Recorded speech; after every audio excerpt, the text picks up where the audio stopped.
Hello guys, my name is Rishikesh Sajjan and मेरा Jharkhand CGL में selection हो चुका है एंड मेरा डीबी हो चुका है। और पहले मैं लगा कि मैं सिर्फ ऑडियो के थ्रू अपनी आवाज़ें उठाऊं। फिर जब कोर्ट का फैसला मेरे अगेंस्ट चला गया, अगेंस्ट नहीं गया एक्चुअली, वो कोर्ट ने टाइम दिया है प्रशासन को और एफआईआर के थ्रू जांच रिपोर्ट सौंपने का। इसे अगेंस्ट में फैसला नहीं कर सकते हैं क्योंकि हमारा डीवी कंटिन्यूड है, हमारा प्रोसेस कंटिन्यूड है, एवरीथिंग इज़ कंटिन्यूड और रिजल्ट भी बनेगा। और जैसे ही कोर्ट का फैसला आएगा हमारा रिजल्ट भी आएगा। मैं रद्द के समर्थन में नहीं हूँ क्योंकि मैं 100 से ज़्यादा लोगों से मिल चुका हूँ, जेन्युइन बंदे से जिनका कि जेन्युइन तरह से सिलेक्शन हुआ है। मैं खुद के बारे में बताऊँगा, मैं ऑलरेडी अपनी बहुत सारी अचीवमेंट को पोस्ट कर चुका हूँ अपने यूट्यूब चैनल में। कुछ लोग समझने के भी लायक नहीं है कि वो क्या चीज़ में मेरा हुआ है, क्या नहीं हुआ है, वो उन चीज़ों को समझ तक नहीं पाते हैं। बहस करने लगते हैं कि ये 35 लाख, 35 लाख, सब 35 लाख वाले दिखते हैं उनको। अच्छा, तो मैं पहले बोल दूँ कि फ़ॉलो-अप में भी कितने सारे लोग आए, सबका सिलेक्शन जेन्युइन बंदे हैं। और हमारी आवाज़ कौन उठाएगा? सब बोलते हैं क्या तुम अगर जेन्युइन हो तो चुप तो रहो, चुप हो जाओ भाई, क्यों बीच में आ रहे हो? एक्चुअली अगर हम चुप हो जाएँ तो फिर मुझे लगता है कि आज तक का झारखंड का सबसे बड़ा षड्यंत्र अगर कोई है, तो ये एग्ज़ाम है अभी तक का। मैंने सुना ना गडरिया आया, इस बार सच में आ गया।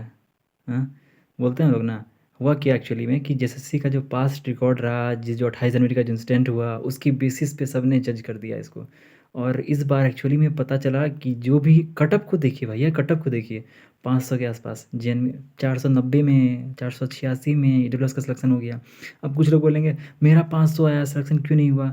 मजाक करते हो, 510 नंबर में सिलेक्शन बोल रहे हो यूआर का, और मेरा 540 से सिलेक्शन नहीं हुआ। तो मैं बता दूँ आपको कि दोनों पेपर में बैलेंस होना चाहिए, तभी आपको नॉर्मलाइजेशन का प्रॉपर बेनिफिट मिलेगा। और अगर नहीं है बैलेंस तो नॉर्मलाइजेशन नाम की चिड़िया को समझ लीजिए पहले, उसके बाद फिर बोलिए। तो उसके बाद भी अगर नहीं है तो पेपर पेपर वन में अपना नंबर देखिए। तो मेरा मार्क्स काफ़ी ऊपर है इसमें, मतलब उतना भी नहीं है, एवरेज मार्क्स है, 550 के आसपास है। ईडब्ल्यूएस भी है। और मैं अपने बारे में बता दूँ अपना कि जहाँ तक मैंने एनालिसिस किया, 100 से ज़्यादा लोगों से बात किया, मैंने यूट्यूब चैनल पे अपलोड किया डेटा, तो उसके नीचे कमेंट आए, 250 से ज़्यादा कमेंट आए। और अधिकांश पॉजिटिव कमेंट आए, 99% पॉजिटिव कमेंट आए। सब मैंने ग्रुप बनाया, अभी 500 लोग हैं उसमें से, लेकिन उसमें से 300 लोग ओरिजिनल ग्रुप लड़के होंगे। हमारे दोस्त ने हेल्प किया, मेरे बहुत सारे दोस्तों ने, गौतम भाई ने, और भी बहुत लोगों ने हेल्प किया, बहुत सारे एडमिन ने। मैं तो इनएक्टिव हो गया ग्रुप में, अधिकांश लोगों ने ही बस ग्रुप को बढ़ाया। बस बस एक शुरुआत किया। और मेरे बोले ना, जितने सेलेक्टेड बंदे हैं सब एक से एक एक्सपर्ट हैं, सब खुद ही सब आगे ले गए पूरे प्रोसेस को आगे। तो मैं सबको थैंक यू बोलना चाहूँगा जो अपने इस ग्रुप को इतना बढ़ाने में कोशिश कर रहे हैं और भी ज़्यादा वेरीफाइड ग्रुप बनाने की कोशिश कर रहे हैं ना। तो मैं आगे बोलूँगा कि मैं अपने बारे में बता दूँ कि मेरा क्या बैकग्राउंड रहा था। सबसे पहले तो मैं बचपन से क्लास 10 तक हमेशा फर्स्ट किया। क्लास 10th में भी मेरा 10 सीजीपीए आया। जवाहर नवोदय विद्यालय से मैं 9th से 12th तक पढ़ाई किया। नवोदय विद्यालय में क्या होता है कि आपको एंट्रेंस एग्ज़ाम निकालना पड़ता है और वहाँ पे आपका फ्री में खाना पीना सब कुछ होता है, fooding lodging everything, hostel life होता है। तो वो भी एक प्रूफ हुआ। उसके बाद क्या है, आपका 10th में 10 सीजीपीए आया मार्क्स। उसके बाद फिर 12th में अच्छा परसेंटेज आया, 86 आया सीबीएसई से, कुछ खास नहीं आया। रीज़न ये है कि मेरे केमिस्ट्री टीचर जो थे वो अच्छे पढ़ाते थे, बाकी सारे टीचर सेल्फ स्टडी करना पड़ा था। मैं एक बंद बाउंड्री के अंदर में खुद से फिजिक्स पढ़ के, खुद से मैथ्स पढ़ के जो नंबर लाया लाया 86% जैसा भी होता है। उसके बाद तीन तीन इंट्रेंस एग्ज़ाम दिया। एक दिया बीएचयू बनारस हिंदू यूनिवर्सिटी, दूसरा दिया झारखंड कंबाइंड इंजीनियरिंग, और तीसरा दिया पटना साइंस कॉलेज। तीनों में हो गया। पटना साइंस कॉलेज में गया, थर्ड रैंक था, एडमिशन पहले ही दिन हुआ। वापस आया, रास्ते में बीएचयू में हो गया, पता चला बीएचयू का नोटिस आ गया। बीएचयू में गया, वहाँ पे रूम ले लिया, अच्छे से रहने लगा। उसके बाद झारखंड का आ गया। अब झारखंड का फिर वहाँ गया नहीं, डिसीजन लिया कि नहीं बीएचयू का एनवायरनमेंट अच्छा है बनारस हिंदू यूनिवर्सिटी। वहाँ से मुझे बीएससी करने का मौका मिला, मैथमेटिक्स ऑनर्स किया, साथ में फिजिक्स ज्योग्राफी भी था। उसके बाद मैं एक दोबारा एंट्रेंस एग्ज़ाम दिया एमएससी का, और एमएससी का फिर बीएचयू से ही किया एमएससी मैथमेटिक्स से। वो कंप्लीट करने के बाद इतने बड़े यूनिवर्सिटी से बीएचयू से बीएससी एमएससी करने के बाद मैंने डिसीजन लिया, सोचा विचार किया कि मुझे क्या पसंद है, उसके अकॉर्डिंग मैंने डिसीजन लिया कि मुझे गवर्नमेंट जॉब में जाना है, वो भी अच्छा, कम से कम एटलीस्ट ग्रेड बी लेवल पे जाना है। उसके बाद मैं अलग अलग एग्ज़ाम की प्रिपरेशन स्टार्ट किया। फिर लगा कि सबसे पहले स्टार्ट किससे करूँ, तो पहला स्टार्ट किया बैंक एग्ज़ाम से। तो आरआरबी पीओ मेरा पहला एग्ज़ाम था, कोरोना का टाइम चल रहा था, उसमें तो मैंने प्योर स्टार्ट भी नहीं किया था, 22 से मेरा एमएससी खत्म हुआ है, लेकिन उससे पहले ही हल्का-फुल्का कुछ-कुछ एग्ज़ाम दे रहा था मैं, 21 का शायद। तो उस समय बिना प्रिपरेशन के दिया, सोचा कि मैं बी मैथमेटिक्स हूँ, इतना अच्छा एकेडमिक बैकग्राउंड है, तो एग्ज़ाम कैसे निकलेगा? पहली बार एग्ज़ाम देने वाला था, कोरोना में बस बंद था, ट्रेन बंद था। मैं, आप यकीन नहीं करोगे, अपने लिमिट को पुश करके फ्लाइट का टिकट करके गया पटना से वाराणसी एग्ज़ाम देने के लिए। लगा कि जैसे मैं एग्ज़ाम देने जाऊँगा मेरा निकल ही जाएगा प्री एग्ज़ाम। फिर गया वहाँ पे प्री एग्ज़ाम का पता चल गया, हवा पानी पता चल गया। वापस आया, मैं हमेशा उस स्टार्टिंग में जो रिज़ल्ट था बंद दरवाजे में, कभी बाथरूम में, कभी बंद करके अपना रिज़ल्ट चेक करता था। नहीं हुआ उस समय। उसके बाद फिर मैं अच्छे से मॉक लगाया, बहुत सारे एग्ज़ाम का प्रिपरेशन किया। उसके बाद धीरे-धीरे मेरा मेरा अदर एग्ज़ाम से निकलने लगा। मेरा अगले साल फिर बहुत सारे बैंक का प्री एग्ज़ाम निकला, सारे एग्ज़ाम का प्री निकला, लेकिन लाइन से सारा मेंस से फेल हो गया, क्योंकि सारा मेंस में मैं ऑलरेडी अपलोड भी कर चुका हूँ। मेरा सारा मेंस में 0.25, 0.5 और 1 से मिस हो गया। एक में 0.75 रहा भी है, एक में 1 भी रहा है। मैं अपलोड भी कर चुका हूँ। मेंस में मतलब मार्क्स ज़्यादा ला करके भी, मतलब मेंस में भी नहीं, मेंस में तो 10-10 नंबर ज़्यादा होता था मेरा। मेंस में भी अच्छा नंबर ला करके मैं सेक्शनल चूक गया। फिर लगा कि नहीं, मुझे वैसे भी बैंक के बाद अच्छा प्रिपरेशन करना था, तो मैं सीधा एसएससी में आ गया, क्योंकि एसएससी का टाइम टेबल फिक्स हो गया पूरी तरह से। सोचा कि एक में फोकस करना चाहिए, तो बैंकिंग पूरा छोड़ दिया, एसएससी पूरा आ गया। एसएससी में पास्ट में भी दे चुका था, 3 बार एसएससी दिया अब तक।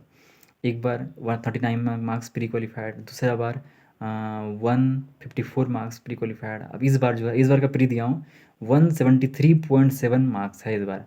इस बार का तो मेरा तो भी बताऊँगा आपका कि अभी क्या सिचुएशन, लेकिन मैं चाहता हूँ कि असेंडिंग ऑर्डर में बताता हूँ। तो मैं पास्ट में बहुत एग्ज़ाम दिया हूँ, आईबी का एग्ज़ाम दिया हूँ, प्री का वो निकला है। फिर बीएफओ एसएससी दिया हूँ, ईएसआईसी दिया हूँ, बैंक का सारा लाइन से दिया हूँ, एसएससी का सीजीएल दिया हूँ। कभी छोटा लेवल का एग्ज़ाम नहीं दिया जनरली। सोचा कि मैं ऑफिसर ही बनूँगा। इसका कारण था कि आज तक ये हाल मुझे झेलना पड़ रहा है। क्लर्क का फॉर्म नहीं भरा कभी, तो इसी वजह से आज इस बार पहली 2 बार भरा हूँ, दोनों बार अच्छा हालत है। बताता हूँ आगे पूरा का सीन। तो इसके बाद फिर क्या हुआ, पिछले साल की बात करता हूँ अब, कि पिछले साल फिर क्या हुआ। फिर मैं पिछले साल की बताता हूँ। मैं एकदम पिछले साल सिर्फ 2 एग्ज़ाम दिया हूँ, और उसमें एक एग्ज़ाम था ईपीएफओ एसएस से, जिसमें मेरा 99.83 परसेंटाइल आया, लेकिन मैं टाइपिंग फेल हो गया। और दूसरा सेंट्रल सीजीएल दिया, उसमें मेंस में मेरा मार्क्स 180 से सॉरी 287 मार्क्स रहा, और थोड़ा ज़्यादा पीछे हो गया। उससे पहले 22 वाले में मेरा सीजीएल अच्छा था, उसमें मैं ऑलरेडी क्वालिफाइड था, पीए मिल जाता मुझे, लेकिन टाइपिंग फेल हो गया। मैं 2-3 बार टाइपिंग फेल हो चुका हूँ तक। तो लेकिन जो लास्ट ईपीएफओ एसएस से था, जिसमें कि मेरा 99.87 परसेंटाइल ला करके कट ऑफ गया था 97 परसेंटाइल, जिससे काफ़ी ऊपर marks, all over India 26 rank ला करके मैं फेल हो गया। मैं उसी रांची के 4x4 कमरे में कहीं रेंट में, मैं जहाँ पे कि एग्ज़ाम देने गया था, वहीं पे रो रहा था टाइपिंग का। लड़के रोते नहीं हैं, बल्कि मैं रो रहा था उस समय, और सोच रहा था कि अब क्या होगा, क्योंकि इतना उम्मीद था। और ऑल इंडिया 26 रैंक, वहाँ 2600 पोस्ट है, रैंक 26 आ रहा है, लेकिन उसके बाद भी टाइपिंग फेल हो गया। पूरा मेहनत किया था, लेकिन वहाँ स्पेस बार कुछ काम नहीं किया, और 35 का स्पीड था, कम स्पीड नहीं था वहाँ पे। तो उसमें मेरे पहली बार टाइपिंग, मेरा क्या बोलूँ, हाथ काम नहीं कर रहा है, तब क्या बोलूँ। अब अब उसके बाद फिर वहीं रांची में मैंने सोचा कि अब क्या करूँ, सेंट्रल सीजीएल भी चूक रहा है, अब चूक जाएगा शायद, और अब ये भी गया, कोई और फॉर्म भी नहीं भरा हूँ। तब उस समय मुझे लगा कि झारखंड जो एग्ज़ाम का फॉर्म भरा हूँ, झारखंड सीजीएल का, 3 महीने 2 महीने में एग्ज़ाम होने वाला था। पिछले लास्ट ईयर की बात कर रहा हूँ, अक्टूबर का बात कर रहा हूँ। लोग हवा बना था कि नवंबर दिसंबर में एग्ज़ाम हो जाएगा, ठीक है, अभी मैक्सिमम जनवरी में। तो मैं लग गया प्रिपरेशन करने में। पर उसी समय वहीं रांची के 4x4 कमरे में, जब मैं ऐसे रो रहा था जहाँ मुझे कोई शांत नहीं करा सकता था, उस मोमेंट पे मैं पीडीएफ खोला, एक इंग्लिश का एक अपना नॉवेल है अपना। सोचा कि डिसाइड कर रहा हूँ कि पहले मन बनाता हूँ ना, कि पहले झारखंड का करना है कि नहीं करना है। तो उसके लिए सबसे पहले एक ज़रूरी था कि एक नॉवेल पढ़ के देखा जाए। सबसे पहला नॉवेल मेरे सामने खुला, old man and the sea by Ernest Hemingway. उस नॉवेल को मैंने पढ़ा तो लगा कि अरे ये तो मेरा स्टोरी है पूरा का पूरा, अभी का जस्ट सिचुएशन जो भी चल रहा है, ये तो वही स्टोरी है पूरा का पूरा। मैं पूरा पॉजिटिव हो गया, पूरा उसी समय पॉजिटिव हो गया। क्या हुआ कि उस स्टोरी में आपको सुनना चाहिए, वो 1 मिनट का स्टोरी सुनिएगा। उस स्टोरी में क्या है कि एक बूढ़ा आदमी है, कोई भरोसा नहीं करता है, सबको लगता है कि मछली नहीं मार सकता है वो अब। तो 76 दिन से कोई मछली नहीं पकड़ पाया था, 76 डेज़ थे, हाँ। वो गया, बहुत दूर गया बीच में मछली पकड़ने के लिए, हाँ। फिर लेकिन मछली नहीं पकड़ पाया। और उसके बाद फाइनली वो 3 दिन का बहुत दूर जाने के बाद मछली पकड़ता है, और वहाँ मछली पकड़ने के बाद जब वो बहुत बड़ी मछली थी उसके साथ वो संघर्ष करता है और फाइनली फिर मछली को पकड़ के खींचता है उसके साथ और फिर वापस आता है, तो शार्क क्या करती है, शार्क आ जाती है बहुत सारी और शार्क मछली को दबोच उबोच के खा जाती है। वो पूरा लड़ता है, बचाने का कोशिश करता है कि किसी तरह से मछली को बचा लूँ, लेकिन नहीं बचा पाता है। वापस आता है तो वो मछली के कंकाल के साथ आता है, स्केलेटन के साथ आता है। तो इस बात का प्रूफ होता है कि उसने अब तक की लोकलिटी में सबसे बड़ी मछली मारी थी, लेकिन उसके उसको सफलता हाथ नहीं लगी। वो सिर्फ मछली का कंकाल लेके आ पाया। मुझे लगा ये तो मेरे वाली सिचुएशन है। टाइपिंग अनक्वालिफाइड क्वालिफाइड नहीं कर पाया, लेकिन एग्ज़ाम क्वालिफाई किया, मतलब स्केलेटन मेरे पास है लेकिन मछली नहीं आ पाया। ये तो मेरा स्टोरी है। तो ये और सब कोई मानने लगे कि बंदा में दम है, बंदा में दम है, अरे बंदा में दम है। तब लगा कि नहीं भाई, झारखंड का करना चाहिए तैयारी। तब उस पॉजिटिव होप्स में उसी दिन से वापस आया झारखंड का। 3 महीने में पूरा का पूरा झारखंड सिलेबस ख़त्म किया, इंग्लिश का सिलेबस ख़त्म किया, पूरा पढ़ाई किया, कुछ नहीं पढ़ाई किया और बस झारखंड का पढ़ाई किया। उसके बाद एग्ज़ाम देने गया, 600 से भी ज़्यादा नंबर आ रहा था, बट रास्ता में वापस आ रहा था कि एग्ज़ाम कैंसिल हो गया, रद्द हो गया।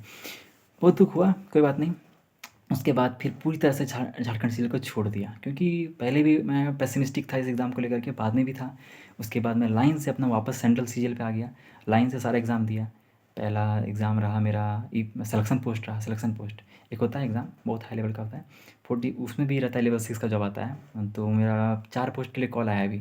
अभी मेरे को कल परसों मैसेज आया है, उसमें दो के लिए डीवी के लिए कॉल आएगा अभी आगे, ठीक है।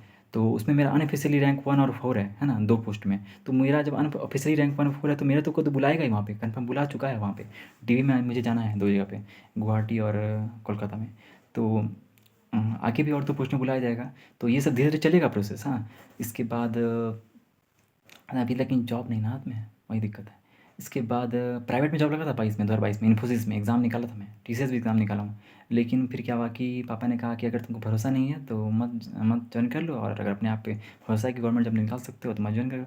मैंने जॉइन नहीं किया, पासपोर्ट बनाया, सब कुछ बनाया, लेकिन जॉइन नहीं कर पाया। तो अभी जॉइन कर लेता तो मेरा भी सैलरी 50,000 होता। लेकिन छोड़िए वो सब बात, जो नहीं हुआ सो नहीं हुआ, सबका अपनी किस्मत होती है। जो चूज़ करते हैं लाइफ में, वो डिसीजन में वो आपका बनाते हैं, वही आगे बढ़ता है। अभी सुनिए आगे। इसके बाद क्या होता है कि इस बार मेरा सिलेक्शन पोस्ट में 200 में से 181 मार्क्स आया है, जो कि इसका मुझे 4 पोस्ट में कॉल आया है। वो धीरे-धीरे आगे प्रोसेस बढ़ रहा है। प्रोसेस लंबा है ना भाई, बहुत लंबा प्रोसेस है उसका। तो मार्च से मई तक में जॉब लगेगा उसमें, या जून तक में। तो फाइनली डीबी होने के बाद उसके बाद फिर क्या है, एसएससी सीएचएसएल मेंस दिया, प्री दिया 170 मार्क्स, मेंस दिया 320 मार्क्स। तो वहाँ भी सिलेक्शन हो जाएगा, लेकिन अभी जनवरी में होगा उसका रिजल्ट आएगा। 320 मार्क्स इनफ है, उसमें हो जाना चाहिए, देखिए। और एसएससी सीजीएल प्री 173.7 मार्क्स, जो कि अच्छा मार्क्स होता है। कटअप गया है 150 मार्क्स, 153 मार्क्स गया है। मैं ईडब्ल्यूएस हूँ तो मेरा कटअप गया है 143 मार्क्स। जेएसओ में भी हुआ है, हाईएस्ट कटअप भी हुआ है। लेकिन झारखंड ने मुझे डिस्टर्ब कर दिया, 13 से दिन ज़्यादा। एग्ज़ाम में मेरा इस बार गया 2 दिन बस, क्योंकि वो 3 महीना पढ़ाई किया था पास्ट में, उसी का रिविज़न किया। लेकिन एग्ज़ाम के बाद, ये एग्ज़ाम नहीं है भाई, एग्ज़ाम करना पड़ा, फिर इलेक्शन लड़ना पड़ा, अब कोर्ट लड़ना पड़ रहा है। भाई ऐसा एग्ज़ाम झारखंड बोर्ड रुला रहा है भाई। बोलते हैं सीबीआई जाँच, सीबीआई जाँच करने में क्या दिक्कत है भाई? लेकिन ये देख रहे हो मेरा संघर्ष, लाइफ का संघर्ष देख रहे हो मेरा? इस संघर्ष देखने के बाद बोलते हो कि 2 साल और वेट करूँ? तो अगर करूँगा भी तो मैं ऐसे बेरोज़गार की तरह तो वेट नहीं करूँगा, एटलीस्ट मैं तो जॉब लेके वेट करूँगा। अभी मेरा जनवरी में एग्ज़ाम में रिजल्ट आएगा, मैं जॉइन कर लूँगा। अभी सीजीएल में लगता हूँ मैं, सीजीएल जॉइन करूँगा, वहाँ पे फिर उसके बाद में वो आगे मैं वेट करूँगा। ये सही नहीं है ना कि ये दो सीबीआई जाँच लगाओ, सब लगाओ भाई, पूरा जाँच लगा दो मेरे पर, सबके ऊपर जाँच लगा दो, सब जेन्युइन बंदे हैं भाई। मैं तो एग्ज़िट पोल कर रहा हूँ, मुझे पता चल गया कि यहाँ पे कितने जेन्युइन बंदे हैं। आपको पता करना तो कर लीजिए। अब लोग बोलेंगे एक सीट खराब भी नहीं होना चाहिए, 2 सीट भी खराब नहीं होनी चाहिए। अरे भैया, अभी जब मैं अभी मेरा यहाँ झारखंड में सिलेक्शन नहीं होगा, ठीक है? रुकेगा, मान लीजिए 1 साल लग जाता है। अभी मेरा सीएचएसएल मेंस में होगा, छोड़ दूँगा ना जॉब। जॉब क्या करूँगा, छोड़ दूँगा। तो सीट बर्बाद हुआ कि नहीं हुआ? फिर कहीं और होगा, जिस 3 पोस्ट में मेरा अभी आया नाम डीवी के लिए, वहाँ होगा, तो वो भी छोड़ दूँगा। तो सीट बर्बाद कहाँ कर रहा मैं, यहाँ ना। तो जितने जो बंदे हैं, ये सब बंदे, जब कहीं और हो जाएगा तो वहाँ का सीट बर्बाद कर देंगे, क्योंकि अल्टीमेटली आना इन लोगों को कहाँ है, झारखंड आना है। तो ये बात, एक दो दलील देना, चलिए जांच करिए, कोर्ट का आदेश है तो बिल्कुल सही है, सब कुछ सही है। और कोर्ट भी चाहता है कि कोर्ट ने क्या कहा कि एफआईआर दर्ज नहीं किया, बिल्कुल गलत किया ना। सिस्टम अगर ने कुछ गलत किया है, अगर एफआईआर दर्ज नहीं किया तो बिल्कुल एक्शन होना चाहिए, परफेक्ट एक्शन होना चाहिए ना। और हाँ, कुछ लोग बोलते हैं कि एक ऑडियो वायरल हुआ था, तो मैं उस बारे में बोलना चाहूँगा कि कुछ लोग उस बात का बतंगड़ बनाते हैं कि ऑडियो वायरल हुआ था। मैं बोलना चाहूँगा कि जो जिस भी ऑफिसर का ऑडियो वायरल हुआ था, तो अपने हिसाब से आपने उन्होंने उसका उस ऑडियो का मतलब निकालने का कोशिश किया है। आपने कभी सोचा कि उस ऑडियो में क्या बोला गया है? वहाँ पे क्या सीन था मैं बताता हूँ आपको। वहाँ पे यह सीन था कि लड़के काफ़ी मायूस हो गए थे क्योंकि वो मेहनती लड़के हैं, जेन्युइन लड़के हैं और उनका रिजल्ट नहीं आया। मतलब कोर्ट का फैसला उनके अगेंस्ट में चला गया और वो अब मायूस हो गए थे पूरी तरह से। तो जो ऑफिसर है वो, मैं उसकी पुष्टि नहीं करता हूँ, तो लेकिन मैं वो ऑफिसर ने क्या किया, वो ऑफिसर उनका मोरल बढ़ा रहे थे, ठीक है, क्योंकि अब तुम्हारे अगेंस्ट गया लेकिन पूरी तरह से तो नहीं गया। अब उस ऑफिसर से क्या एक्सपेक्ट करते हो? क्या उसने अपना जांच पूरा नहीं किया? उसे पूरा भरोसा है कि उसने अपना काम सही से किया, उसे पूरा भरोसा है कि उसने पूरा जेन्युइन रिजल्ट निकाला है, तो उसको पता है कि मैं सही हूँ, मेरा संस्था सही है फिलहाल अभी के लिए। तो जो आरोप है वो आरोप है। तो जो लोग अपने आरोप लगा रहे हैं या तो वो किसी पॉलिटिकल पार्टी से लिंक्ड हैं, या तो अब देखिए देवेंद्र जी के बारे में क्या बोलना चाहूँगा मैं, कि वो मासूम है असली आदमी तो कोई और है, कुणाल सर। वो वो कुणाल सर को कितने लोगों ने मैसेज किया होगा, मेरा जेन्युइन बंदे का हुआ है सिलेक्शन, कितने इंटरव्यू हैं, लेकिन उनका ये अभी कल बोल रहे थे कि रद्द मैं नहीं चाहता। वो बोलते हैं कि नहीं, रद्द मैं नहीं चाहता, मैं चाहता हूँ कि जांच हो, जांच मैं भी चाहता हूँ, जांच हो जाए, लेकिन जल्दी करा दो ना सर। वेट कर रहे हैं यहाँ बैठ के, जल्दी करा दो ना। करा दोगे? 3 साल तक फंसा दोगे जॉब। हमारा तो लॉस नहीं होगा, हमारा तो 3 दिन जॉब निकल जाएगा यहाँ। लॉस असली में किसका होगा? वो सारे बच्चे जो पढ़े हुए हैं पीछे कि हाँ 3 साल 2 साल बाद एग्ज़ाम होगा, असली में लॉस उनका होगा, असली में लॉस उनका होगा। क्योंकि हमारा तो इधर 2-3 जॉब और निकल जाएगा, है ना। ऑलरेडी निकल गया है, मार्क्स आ गया तो रिजल्ट निकल गया, इसमें क्या दिक्कत है? अभी सेंट्रल जब 173 मार्क्स 0.7 मार्क्स ला सकता हूँ, तो क्या मेंस नहीं निकाल सकता हूँ? 20,000 वैकेंसी है वहाँ पे, 18,000 वैकेंसी है। तो टेंशन नहीं है, इतनी बार एग्ज़ाम के पास पहुँचा हूँ। अब लेवल बढ़ता है धीरे-धीरे आदमी का ना, कि वही लेवल रहता है 70% लेवल। तो छोड़िए वो सब बात। तो मैं बोलूँगा कि जाँच प्रक्रिया पूरी करें, जो करें, लेकिन सब कुछ तेज़ी से करें। संस्था जो सरकार जो है, जो एफआईआर पे जल्दी-जल्दी काम करे, ताकि हम जैसे बच्चे को न्याय मिल सके और लेट ना हो, विलम्ब ना हो। ज़्यादा से ज़्यादा मतलब तारीख पे तारीख, तारीख पे तारीख का नतीजा हम लोग को झेलना पड़े। और क्या बोलूँ? बाकी सब ठीक है। बाकी मैं आगे वीडियो बनाऊँगा और सेंट्रल सीजल मेरा भी नेक्स्ट टारगेट है, तो मेरा पूरा फोकस वहीं रहेगा। अभी ज़्यादा वीडियो नहीं बनाऊँगा, लेकिन मैं अपने वीडियो के थ्रू ये बताना चाहता हूँ कि हाँ, सचिव जी का बात करते हैं, सॉरी जो भी है सो कॉल्ड एलिगेशन का है के अकॉर्डिंग मैं बताना चाहूँगा कि वो जो एलिगेशन लगा के रखे हैं ऑफिसर के ऊपर कि हाँ वो ऑडियो में क्या बोल रहे हैं। तो उन्होंने साफ साफ कहा कि अगर 10 लोग अगर 10-10 लाख लेंगे और अगर गलती से किसी का हो गया, एम्फेसिस पॉइंट, गलती से किसी का हो गया, तो वो तो कहेगा ना कि मेरा काम बन गया और बोल देगा सिंपली वो कि हाँ कि मेरी वजह से निकल गया, और सिंपली पैसा लूट लेगा, दलाल पैसा लूट लेगा। तो मतलब को अपने हिसाब से मत निकालिए, अपने फ़ायदे के लिए। सर पूरा समर्थन कर रहे हैं बच्चे को, उन्होंने एसओपी के बारे में भी कहा, नया एजेंसी के बारे में भी कहा, सब कुछ नई नई व्यवस्था के बारे में भी कहा। उन्होंने ये भी कहा कि हमने कितनी मेहनत की है इस एग्ज़ाम को लेने के लिए। उस बात को आप भूल गए? आप बस ये भूल गए कि हाँ कि आप वो क्या हमारा समर्थन नहीं करेंगे? हम क्या बच्चे वहाँ पे कौन है वहाँ पे? मामूली उखाड़ने गए थे वहाँ बच्चे हम लोग वहाँ डीवी सेलेक्टेड बच्चे हैं वहाँ पर, जेन्युइन बंदे हैं, उनको भरोसा है कि उन्होंने सही से एग्ज़ाम लिया है, तो क्या वो हमारा समर्थन नहीं करेंगे? छोड़िए। तो बिना मतलब के एलिगेशन मत लगाइए। वो बहुत ही वहाँ पे उनसे जब बात किया ना, तो मेरी उनका जो रिस्पेक्ट है ना, मेरे में और बढ़ गया उल्टा, कि वो बहुत ही एक नेक दिल के अच्छे आदमी हैं सर, है ना। तो जो भी एलिगेशन बेकार में लगा रहे हैं और ऑडियो वाले कर रहे हैं फालतू का, तो उनसे मैं कह दूंगा कि सारा एलिगेशन बेकार है। उस